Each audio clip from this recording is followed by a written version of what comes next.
Selamat datang di channel Alur Donghua. Sebelum menonton, silahkan subscribe, biar Mimin tambah semangat update-nya. Detik berikutnya, dua bola cahaya melintas di depan Han Li, satu hitam dan satu perak, dan gunung hitam muncul di samping gagak api perak, yang keduanya telah menyusut kembali ke bentuk miniaturnya.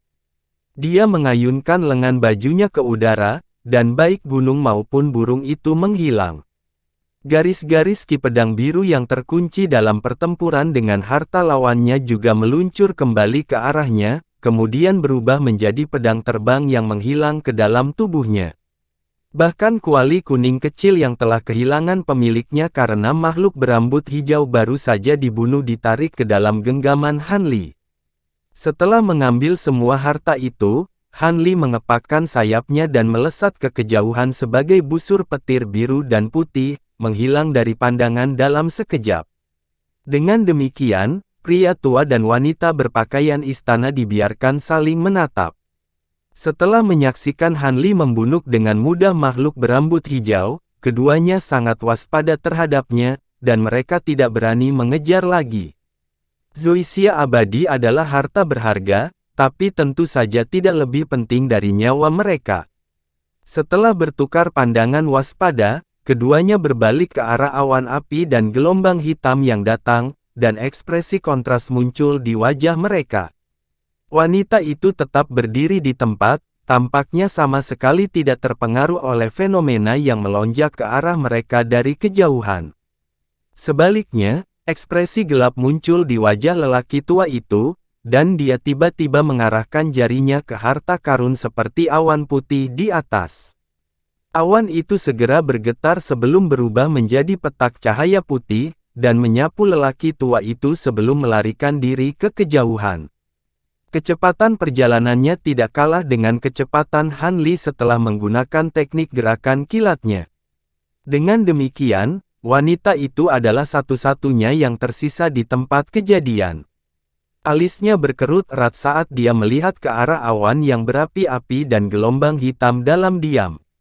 Beberapa saat kemudian, kedua fenomena muncul di atasnya hampir bersamaan, dan keduanya segera berhenti. Awan api berjatuhan dan bergejolak sesaat sebelum kepala kodok raksasa berukuran lebih dari 100 kaki menyembul dari dalam. Oh, kalau bukan Sue Ying, apakah kamu mendapatkan Zoysia abadi? Kepala itu tidak lain adalah milik binatang iblis, Jucu. Pada saat ini, kulitnya semerah api, dan matanya tertutup rapat, tetapi manik abu-abu seukuran kepalan tangan telah muncul di glabelanya, dan manik itu berkilauan dengan cahaya aneh. Wanita itu sama sekali tidak merasa takut saat dia menjawab dengan sikap hormat, pastinya kamu bercanda, Paman Tai, aku yakin kamu bisa tahu dengan sekali pandang apakah aku membawa Zoysia abadi atau tidak. Selain itu, jika aku berhasil mendapatkannya, aku pasti sudah melarikan diri. Kamu seperti rubah tua yang licik itu, Suebi. Kalian berdua terlihat sederhana dan jujur, tapi kamu sangat licik. Jika aku tidak mengajukan pertanyaan hanya untuk memastikan situasinya, bagaimana saya bisa puas untuk pergi? Anda tahu konsekuensi apa yang menanti Anda jika Anda berbohong kepada saya, bukan? Jucu mendengus dengan sikap mengancam. Katak raksasa ini tampaknya telah dirasuki oleh tuannya, binatang iblis bersayap bernama Taimo. Kepala hitam menyeramkan dengan mulut sangat panjang yang dipenuhi taring tajam muncul dari gelombang hitam ke samping, dan mendesak dengan tidak sabar, dengan cara, hentikan obrolan. Kita harus bergegas dan mengejar Zoysia abadi itu. Kamu berjanji akan memberiku manik air berkilau itu jika aku membantumu menangkap benda itu. Hei, kamu baru saja naik kelas suci baru-baru ini, kamu bahkan belum membentengi basis kultivasimu, jadi sebaiknya kamu menunjukkan rasa hormat ketika berbicara denganku. Jika tidak, bahkan jika ini hanya avatar dari milikku, aku masih bisa memberimu pelajaran dalam hal hormat, balas Jucu dengan suara dingin. Hehe, begitukah? Sekarang aku benar-benar ingin melihat apakah kamu benar-benar mampu melakukannya. Heye menjawab dengan cara yang kasar saat cahaya ganas melintas di matanya. Ekspresi Jucu menjadi gelap setelah mendengar ini, dan manik-manik abu-abu di dahinya berkilat saat awan api di sekitarnya membengkak hingga ketinggian yang mencengangkan. Heye juga tidak mundur sedikit pun, saat ia membuka mulutnya yang besar, dan gelombang hitam di sekitarnya segera meledak menjadi hiruk-pikuk. Sepertinya mereka berdua akan terlibat dalam pertempuran sekali lagi. Wajah Jucu berkedut karena marah, tetapi tampaknya agak mewaspadai Heye, dan dengan paksa menahan amarahnya sambil berkata, "Lupakan saja. Aku akan membiarkanmu pergi untuk saat ini, mengingat aku agak dekat dengan mantan tuanmu. Selama kita bisa menangkap Zoysia yang abadi, secara alami aku akan memberimu Glaze Waterbed. Kamu tidak meragukan kata-kataku kan? Tidak mempertimbangkan hal-hal lain, kamu adalah makhluk tingkat suci, jadi aku yakin kamu tidak akan mengingkari kata-katamu. Ayo terus mengejar." Mengingat Sue Ying tidak memiliki Zoysia abadi, satu orang luar yang baru saja melarikan diri pasti memilikinya. Bagaimana kalau kita bertanya padanya siapa yang memilikinya? Heye terkekeh. Kamu pikir kita harus bertanya padanya? Aku bisa memastikan bahwa dia tidak memiliki Zoysia yang abadi, tapi apakah menurutmu dia dan Suebi ingin kita merebut harta karun itu? Lagi pula kita ada dua, jadi kita hanya perlu untuk berpisah dan mengejar target masing-masing. Jika kita melakukan itu, tidak mungkin Zoysia abadi lolos dari jari kita, jawab Jucu dengan suara acuh. Baiklah, kami akan melakukan apa yang kamu katakan. Aku akan mengejar yang itu di sana. Jika aku mengamankan Zoysia abadi, aku akan kembali ke sini untuk menukarnya dengan Glaze Waterbed. Heye terkekeh gembira sebelum menarik kepalanya kembali ke gelombang hitam.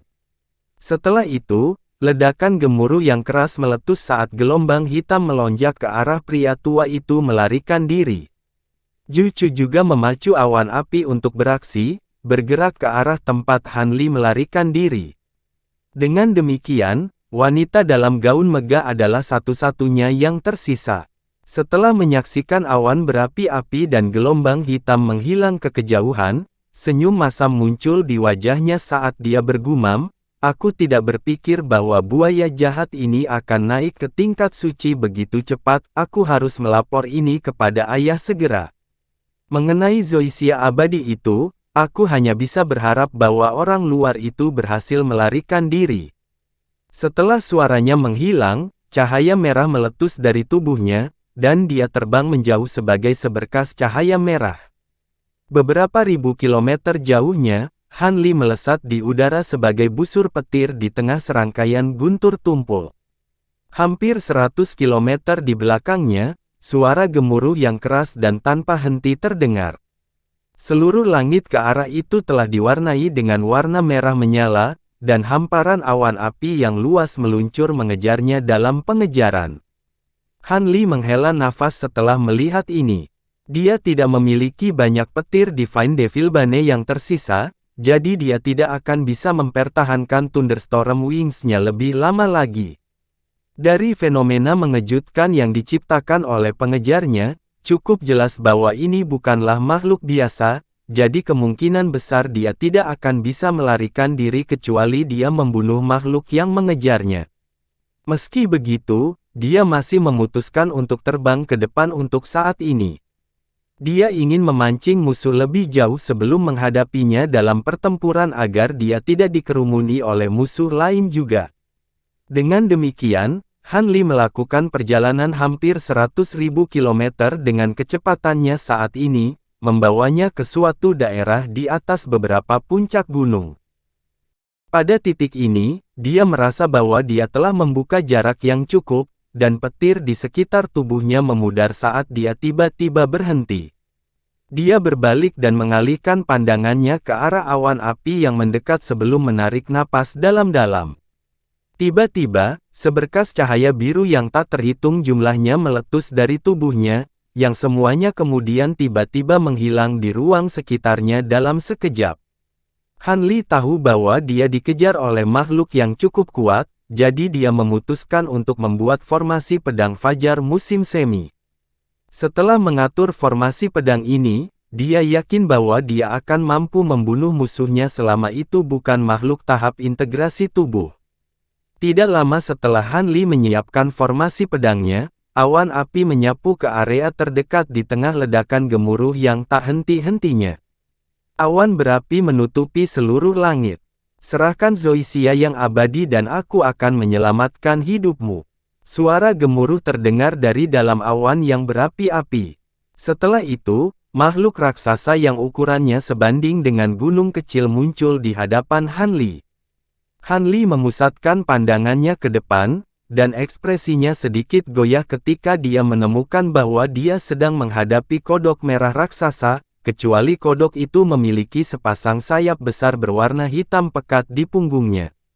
Sayap memiliki ki hitam yang melonjak di sekelilingnya, dan mereka tampaknya merupakan proyeksi. Ada juga rune emas samar yang berkedip di dalam ki hitam, memberikan sayap yang diproyeksikan penampilan yang cukup mistis. Mata katak raksasa itu tertutup rapat, tetapi ada manik abu-abu tertanam di dahinya yang berkedip dengan cahaya abu-abu yang aneh, tampaknya memiliki sifat spiritual tingkat tinggi. Mata Han Li sedikit menyipit saat dia menilai kodok raksasa itu, dan dia menjawab, "Aku memang memiliki Zoysia abadi, dan kamu dapat mengambilnya jika kamu mau, tetapi kamu harus menyerahkan inti iblismu sebagai gantinya." Haha, kamu benar-benar berani berbicara besar, bocah cilik. Sudah ribuan tahun sejak ada orang yang berani mengatakan hal seperti itu kepadaku. Melihat kamu telah membuatku tertawa lebih keras, untuk menelan jiwamu dan menikmatinya dengan hati-hati setelah aku menghancurkan tubuhmu. Kodok raksasa itu tiba-tiba tertawa terbahak-bahak, seolah baru saja mendengar lelucon paling lucu di dunia. Namun, bahkan sebelum tawanya berhenti, cahaya merah tiba-tiba muncul dari dalam mulutnya, dan bayangan merah muncul dari dalam. Bayangan itu kemudian muncul di hadapan Han Li, lalu menusuk langsung ke dadanya. Jika seorang kultivator normal berada di posisi Han Li, kemungkinan besar mereka sama sekali tidak dapat bereaksi terhadap serangan mendadak ini, dan akibatnya bayangan merah akan langsung menusuk tubuh mereka. Namun, Han Li jelas bukan makhluk biasa, dan dia memiliki banyak pengalaman pertempuran. Dia telah mengaktifkan kemampuan mata rohnya jauh sebelumnya, sehingga memungkinkan dia untuk dengan mudah melacak bayangan merah yang hampir tidak dapat dilacak oleh makhluk biasa. Menggunakan kemampuan mata rohnya, dia mampu mengidentifikasi bayangan merah sebagai lidah panjang yang tebalnya sebesar pergelangan tangan manusia. Suara gedebuk terdengar saat bayangan merah itu ditolak oleh gunung hitam kecil yang tiba-tiba muncul di hadapan Han Li. Lidah kodok raksasa memiliki kekuatan yang sangat besar, tetapi itu tidak cukup kuat untuk memindahkan gunung yang menyatu dengan esensi ilahi saat ini. Juchu agak terkejut karena serangan mendadaknya gagal, tapi dia langsung tertawa dingin sebelum mengepakkan sayap hitamnya. Awan berapi di langit tampaknya telah ditarik ke arah binatang iblis besar dengan semacam kekuatan misterius, dan tubuh Juchu tampaknya telah berubah menjadi lubang hitam, bahkan dengan sejumlah besar awan api yang memasuki tubuhnya, ia tetap tidak menunjukkan tanda-tanda tidak nyaman. Namun, ekspresi muram tiba-tiba muncul di wajah Han Li untuk pertama kalinya saat dia menilai adegan yang terbentang di depan matanya. Ketika semua awan berapi di daerah sekitarnya akhirnya menghilang, Juchu telah berubah menjadi bongkahan besar besi merah yang membakar. Seluruh tubuhnya semi-transparan dan memancarkan cahaya api yang menusuk sementara itu tergantung di udara seperti matahari merah yang terik. Suhu terik yang memancar dari tubuhnya membuat seluruh area dalam radius beberapa kilometer terasa seperti tungku yang membara, dan pada jarak yang begitu dekat, suhu di sekitar Han Li bahkan lebih mencengangkan. Bahkan udara mulai mendesis saat lingkungannya kabur dan bengkok. Sebagian besar kultivator tingkat rendah dan menengah kemungkinan besar telah dibakar menjadi abu oleh suhu yang sangat panas ini, dan bahkan jiwa mereka akan terbakar. Namun, Han Li hanya mengerutkan alisnya sebagai tanggapan terhadap lingkungannya saat ini sebelum meletakkan tangannya di atas kepalanya. Lapisan api perak langsung meletus dari atas kepalanya, melonjak ke arah kakinya dan menyelimuti seluruh tubuhnya. Suhu yang sangat panas di daerah sekitarnya melonjak menjadi api perak seolah-olah itu adalah magnet untuk panas, dan area dalam radius lebih dari 100 kaki di sekitar Han Li menjadi sejuk dan menyegarkan kembali. Han Li berdiri di tempat dengan tangan bersilang, menilai kodok merah raksasa di depan dengan sikap tidak berkedip dengan ekspresi sangat tenang di wajahnya. Namun, pada kenyataannya, dia tidak merasa setenang itu. Kekuatan spiritual atribut api memiliki beberapa sifat yang membuatnya cukup kuat melawan kekuatan iblis, jadi sangat jarang untuk melihat binatang iblis dengan kemampuan atribut api murni, apalagi binatang iblis bermutu tinggi yang telah mengasah penguasaan apinya, menghubungkan kekuatan spiritual ke tingkat yang mencengangkan. Meski begitu, kemampuan seperti itu saja tidak cukup untuk mengancamnya.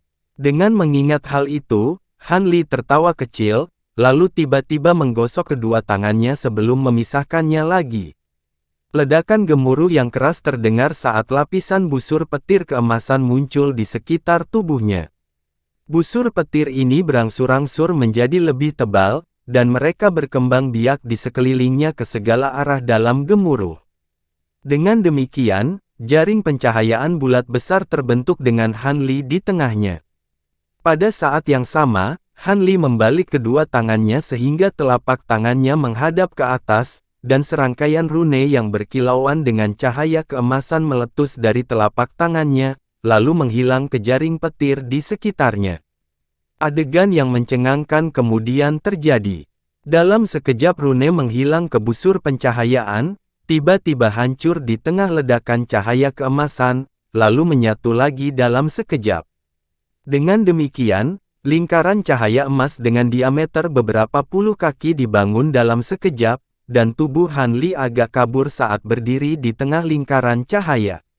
Dia kemudian mulai melantunkan semacam mantra, dan lingkaran cahaya berputar di sekelilingnya saat rune di daerah sekitarnya mulai mengeluarkan suara dering yang dengan cepat menjadi sangat menusuk. Petir yang keras terdengar saat tubuh Han Li terungkap, dan dia membuat segel tangan dengan satu tangan sementara bola emas yang berkilauan melayang di sekitar satu kaki di atas telapak tangannya yang lain.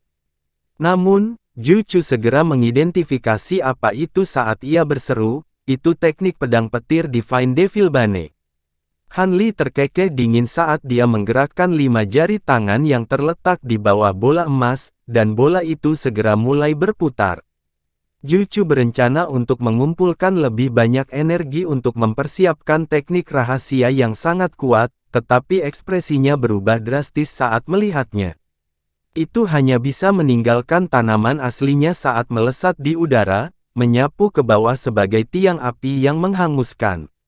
Bibir Han Li berkedut saat melihat ini, dan bola emas di tangannya menghilang dalam sekejap.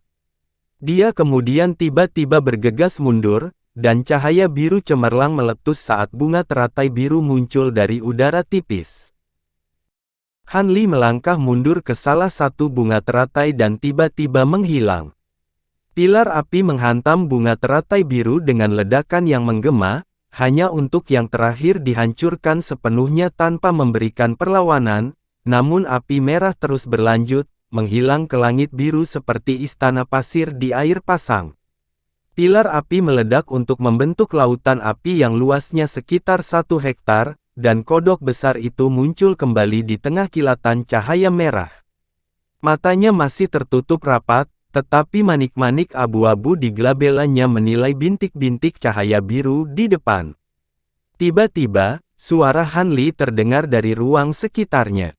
Melihat kamu di sini, kamu tidak akan pergi dalam waktu dekat. Nikmatilah Spring Dawn Sword Projection milikku. Begitu suaranya menghilang, cahaya spiritual melintas di udara sekitar dalam radius lebih dari 1000 kaki, dan penghalang cahaya biru muncul, meliputi seluruh lautan api di dalamnya. Zhu Chu sudah merasakan ada sesuatu yang salah, dan segera mengeluarkan raungan yang menggelegar saat melihat ini, meledakkan pilar cahaya merah dari mulutnya. Pilar cahaya menghantam penghalang cahaya biru dan dengan mudah menembus penghalang, tetapi kemudian menghilang tanpa jejak. Cahaya abu-abu berputar di dalam manik-manik di glabella Juchu saat melihat ini, dan ia mengangkat salah satu kaki depannya sebelum menggesekkannya ke udara dari jauh. Ledakan yang menggema terdengar saat hamparan luas cahaya merah menyapu dari kaki depannya. Cahaya kemudian membentuk kaki berselaput merah besar yang menabrak penghalang cahaya dengan kekuatan ganas. Proyeksi itu sangat kuat, meninggalkan beberapa garis cahaya merah di belakangnya sebelum merobek sebagian besar penghalang cahaya biru. Namun, hamparan luas kegelapan pekat terbentang di luar penghalang cahaya, dan tampaknya membentang hingga jarak yang tak terduga. Juchu segera melepaskan beberapa proyeksi lagi ke tempat yang sama, dan cahaya biru terang tiba-tiba meletus saat bunga teratai biru yang tak terhitung jumlahnya muncul di depan. Hanya dalam beberapa kedipan, bunga teratai ini telah memenuhi seluruh ruang, dan proyeksi merah langsung tenggelam ke dalamnya. Ekspresi kaget di wajah Juchu saat melihat ini, dan kaki depan merahnya langsung membengkak beberapa kali lipat dari ukuran aslinya, lalu terbelah di tengah semburan dengungan. Sebuah lingkaran cahaya merah yang berkilauan kemudian muncul sebelum berkembang biak, langsung meluas hingga berukuran lebih dari 100 kaki saat ledakan yang terdengar mirip dengan gemuruh guntur terdengar. Semua bunga teratai biru yang bersentuhan langsung direduksi menjadi kehampaan. Dengan demikian, lingkaran cahaya merah terus berlanjut, tampak seolah-olah akan menghancurkan semua bunga teratai biru di area tersebut. Namun, tepat pada saat ini, api perak tiba-tiba menyala di udara di atas lingkaran cahaya merah, diikuti oleh Fire Raven berwarna perak yang berukuran sekitar 1 kaki muncul. Fire Raven melebarkan sayapnya sebelum terjun ke lingkaran cahaya merah, dan seluruh lingkaran cahaya itu bergetar saat suara berderak aneh terdengar. Setelah itu, lingkaran cahaya merah mulai menyusut dengan sangat cepat, kembali ke ukuran hanya beberapa kaki dalam sekejap. Pada akhirnya, semua cahaya merah memudar, di mana Fire Raven perak muncul kembali. Setelah melahap gumpalan terakhir dari sisa cahaya merah di udara, Fire Raven mengangkat kepalanya dan melepaskan teriakan kemenangan, lalu segera hancur menjadi bintik api perak di tengah dentuman tumpul. Juchu sangat marah saat melihat ini, dan dia mengeluarkan raungan rendah sebelum tiba-tiba mengepakkan sayapnya. Hembusan angin jahat hitam tersapu di daerah terdekat, dan angin kencang mulai berputar di sekitar katak raksasa. Dalam rentang waktu hanya beberapa tarikan napas, hembusan angin menjadi sangat ganas. Pada saat yang sama, Juchu mulai melantunkan sesuatu, dan api berkobar di sekujur tubuhnya. Api itu mengipasi oleh angin kencang, bergabung menjadi satu untuk membentuk pilar luar biasa dari angin hitam dan api merah yang meletus ke langit. Itu juga bukan akhir. Setelah kodok raksasa itu menghentikan nyanyiannya, ia tiba-tiba membuka mulutnya untuk melontarkan pedang terbang berwarna ungu. Pedang terbang itu berayun sebelum berubah menjadi pedang tipis seukuran telapak tangan yang tak terhitung jumlahnya yang menghilang ke dalam tiang api dan angin dalam sekejap. Setelah itu, suara dering tajam terdengar dari dalam pilar hitam dan merah, dan seberkas cahaya ungu yang tak terhitung jumlahnya tiba-tiba muncul di permukaannya. Garis-garis cahaya ini kemudian meluas dengan cepat, dan sepertinya tiang angin dan api semakin tebal. Sementara itu, Han Li berdiri di luar formasi pedang fajar musim semi sambil membuat segel tangan, dan bintik cahaya 5 warna yang tak terhitung jumlahnya berkumpul dari segala arah. Bintik-bintik cahaya ini kemudian melonjak ke penghalang cahaya biru, dan cahaya 5 warna yang dibentuk oleh ki asal dunia tampaknya membentang sejauh mata memandang ke segala arah. Han Li telah menarik semua ki asal dunia di daerah terdekat dengan kemampuan terbaiknya menuju lokasi ini, dan pada saat ini, cahaya dingin melintas di matanya saat dia membuat segel tangan lagi.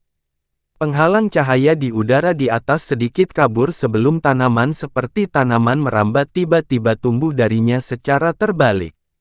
Ketika pertama kali muncul, tanaman itu hanya berukuran beberapa inci, tetapi membengkak secara drastis hingga panjangnya sekitar 10 kaki hanya dalam beberapa saat. Lebih jauh lagi, itu dengan cepat menumbuhkan bunga dan menghasilkan buah, mewujudkan labu hijau. Tepat pada saat ini, bunga teratai biru yang tak terhitung jumlahnya dimanifestasikan dari penghalang cahaya di sekitarnya, dan semua bunga ini mekar serempak sebelum meledakkan proyeksi pedang yang masing-masing panjangnya sekitar 1 inci ke dalam labu. Saat proyeksi pedang menghilang ke dalam labu dalam aliran yang melimpah, lambang pedang biru yang sangat samar tiba-tiba muncul di permukaan labu. Namun, saat masuknya cahaya 5 warna yang luas terus menyuntikkan dirinya ke dalam penghalang cahaya, lalu ke dalam labu di sepanjang pohon anggur yang digantungnya, lencana pedang menjadi semakin jelas saat berkedip dengan cahaya 5 warna. Ini adalah kemampuan kartu truf yang dapat dilepaskan Han Li menggunakan formasi pedang fajar musim semi, pedang asal Qi. Hanya setelah mengumpulkan Qi asal dunia dalam jumlah besar, barulah dia dapat melepaskan kemampuan yang kuat ini, dan itulah sebabnya dia tidak menggunakan teknik ilusi formasi pedang apapun, sebagai gantinya memilih untuk fokus mengumpulkan kekuatan dunia asal Qi. Dia sudah siap untuk kemungkinan bahwa lawannya akan mengambil beberapa Qi asal dunia yang dikumpulkan untuk digunakan dalam serangannya, tetapi yang mengejutkannya, katak raksasa hanya fokus pada mempersiapkan kemampuannya sendiri tanpa memperhatikan asal-usul dunia Qi yang dia kumpulkan. Dengan demikian, pedang asal Qi dimanifestasikan dengan cara yang sangat halus, dan masuknya Qi asal dunia tanpa gangguan memastikan bahwa itu akan tumbuh dengan kecepatan tinggi. Pada saat ini, Zhu Chu juga merasakan kelimpahan Qi asal dunia di luar formasi pedang, dan dia terpana oleh pemandangan yang terbentang di depan matanya. Namun, ia juga memanfaatkan kesempatan ini untuk menyelesaikan persiapan teknik rahasianya sendiri. Karena itu, tiba-tiba ia mengeluarkan teriakan rendah sebelum menunjuk ke udara.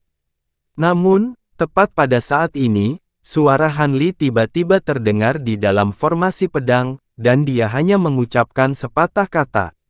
Memotong. Labu itu terbalik, dan cahaya berputar dari bukaannya saat pedang cahaya meletus dari dalam-dalam sekejap. Panjang pedang itu sekitar 1 kaki, dan berkilauan dengan cahaya spiritual 5 warna.